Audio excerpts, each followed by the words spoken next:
શબ્દો તો અઢળક છે, પણ લાગણીઓ ક્યાંક અંદાજમાં વ્યક્ત કરીએ એ તો મૂંઝવણ છે.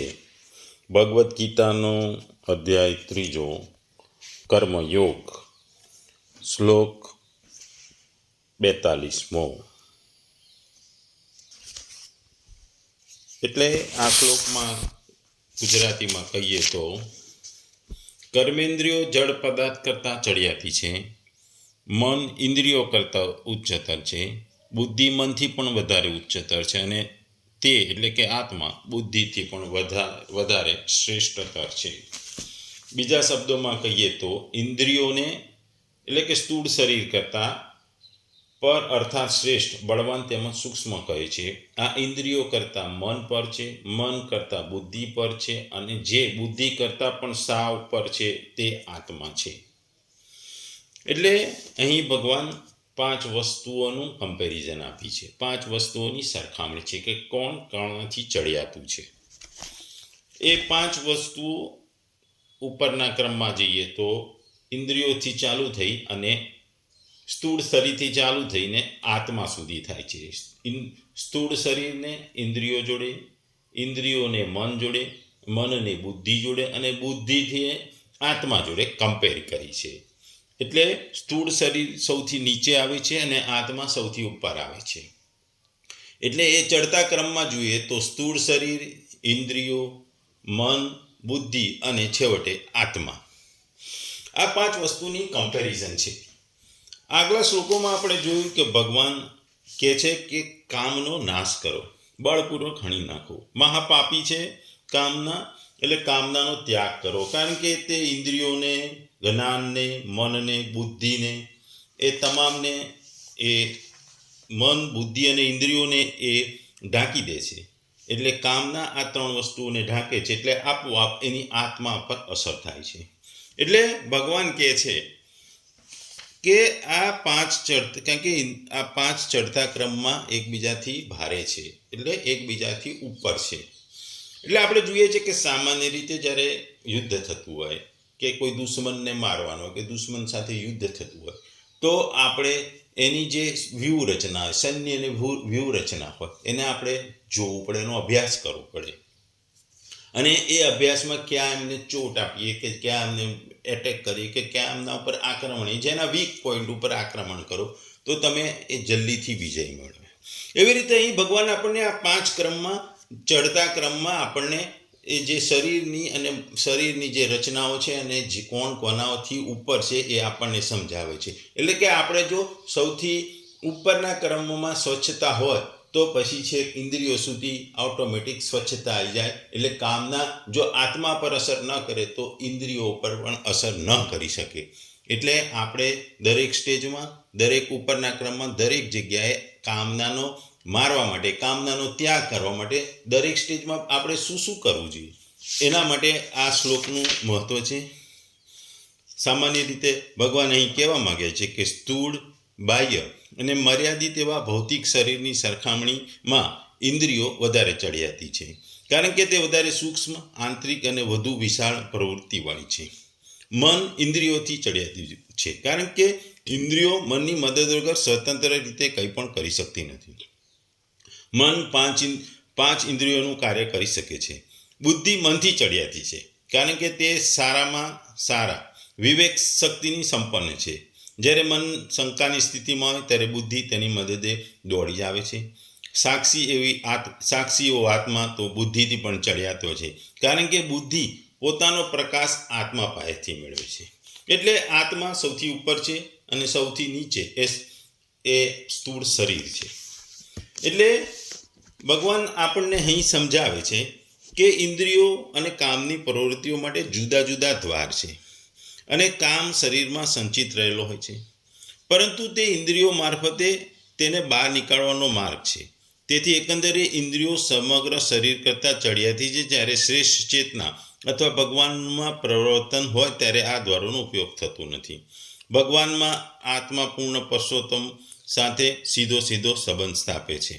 એટલે અહીં વર્ણવેલ શરીરના કાર્યોની શ્રેષ્ઠતમ ક્રમ અંતે પરમાત્મામાં સમાપ્ત થાય છે.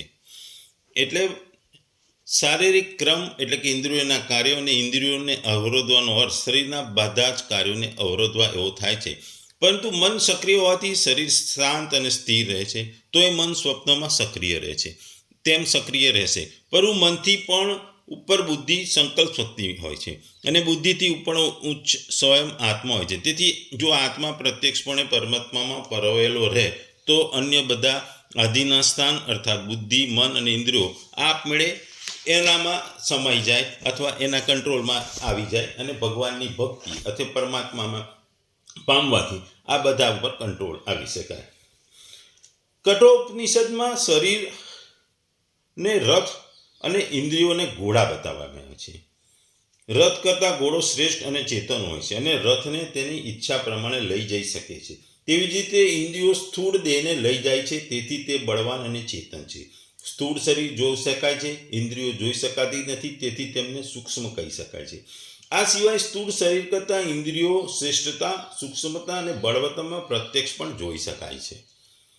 કઠોપનિષદમાં જાણવામાં આવ્યું છે કે ઇન્દ્રિયો કરતાં અર્થ ઉપર છે અર્થાત શ્રેષ્ઠ છે. અર્થ કરતાં મન શ્રેષ્ઠ છે અને મન કરતાં બુદ્ધિ શ્રેષ્ઠ છે. બુદ્ધિ કરતાં મહત્વ શ્રેષ્ઠ છે. સમબુદ્ધિ રૂપી મહત્વ કરતાં અવ્યક્ત શ્રેષ્ઠ છે અને અવ્યક્ત કરતાં પુરુષ શ્રેષ્ઠ છે. આ પુરુષ સ્થિતિ પર અર્થાત શ્રેષ્ઠ અથવા સૂક્ષ્મ કશું જ નથી.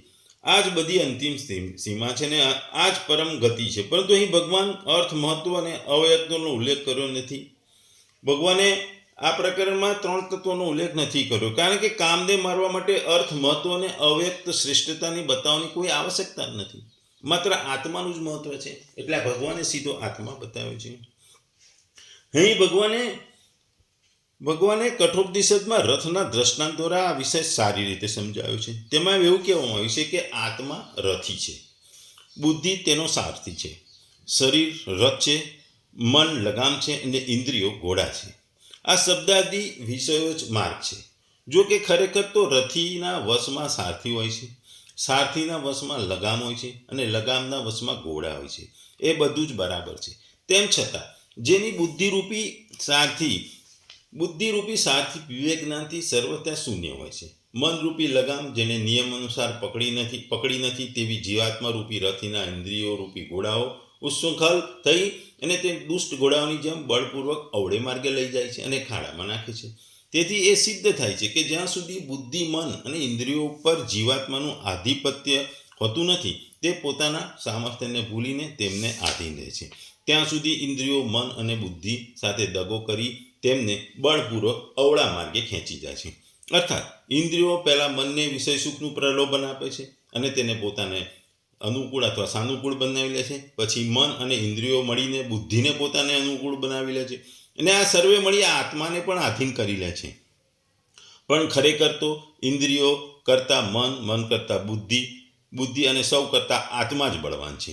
કઠોપનિષદમાં કહેવામાં આવ્યું છે કે જેઓ બુદ્ધિરૂપી સારથી વિવેકશીલ હોય તો મનરૂપી લગામ નિયમ અનુસાર જેને આધીન હોય તેના ઇન્દ્રિયરૂપી ઘોડાઓ પણ શ્રેષ્ઠ ઘોડાઓની જેમ તેના વશમાં હોય. તથા આવા મન, બુદ્ધિ અને ઇન્દ્રિયોવાળા અને પવિત્ર આત્મા મનુષ્યને પરમપદને પામે છે કે જ્યાં ગયા પછી તે પાછો આવતો નથી. ગીતામાં પણ જીતાયેલા મન, બુદ્ધિ અને ઇન્દ્રિયોથી યુક્ત પોતાના આત્મને મિત્ર સમાન તથા વગર જીતાયેલા મન, બુદ્ધિ અને ઇન્દ્રિયો યુક્ત પોતાના આત્માને શત્રુ સમાન કહ્યો છે. તેથી વગર જીતાયેલી ઇન્દ્રિયો વાસ્તવમાં મન, બુદ્ધિ કરતાં નિર્બળ હોવા છતાં પણ પ્રબળ હોય છે અને એવા આશયથી બીજા અધ્યાયનું કથન પણ આ છે કે અહીં તેમના વાસ્તવિક સ્થિતિ બતાવવામાં આવી છે. તેથી પૂર્વાપર કોઈ વિરોધ નથી. કઠોપનિષદમાં જ્યારે આ વિષયો આવે ત્યારે બુદ્ધિથી પર મહત્વને અને મહત્તત્વથી પર અવ્યક્તને અને અવ્યક્તથી પર પુરુષને બતાવે છે. અને એમ પણ કહેવામાં આવ્યું છે કે આ પરાકાષ્ઠા છે. પરત્વ એ છેલ્લી સીમા છે. આનાથી પર કશું જ નથી. આ શ્રુતિભાવને સ્પષ્ટ બતાવવા માટે અહીં પરતનો અર્થ અત્યંત પર કરવામાં આવ્યો છે. આત્મા બધાનો આધાર, કારણ, પ્રકાશક અને પ્રેરક તથા સૂક્ષ્મ, વ્યાપક, શ્રેષ્ઠ અને બળવાન હોવાથી તે અત્યંત પર છે એવું અહીં કહેવામાં ઉચિત છે. અહીં કામને મારવાનું પ્રકરણ અવશ્ય છે, પણ તેને શ્રેષ્ઠ બતાવવાનું પ્રકરણ નથી. કામને મારવાની શક્તિ તો આ આત્મામાં જ છે. જો મનુષ્ય જો પોતાના આત્માને બળને સમજી શકે તો તે બુદ્ધિ મન અને ઇન્દ્રિયો ઉપર સહજપણે પોતાનો અધિકાર સ્થાપી અને કામનાને મારી શકે છે.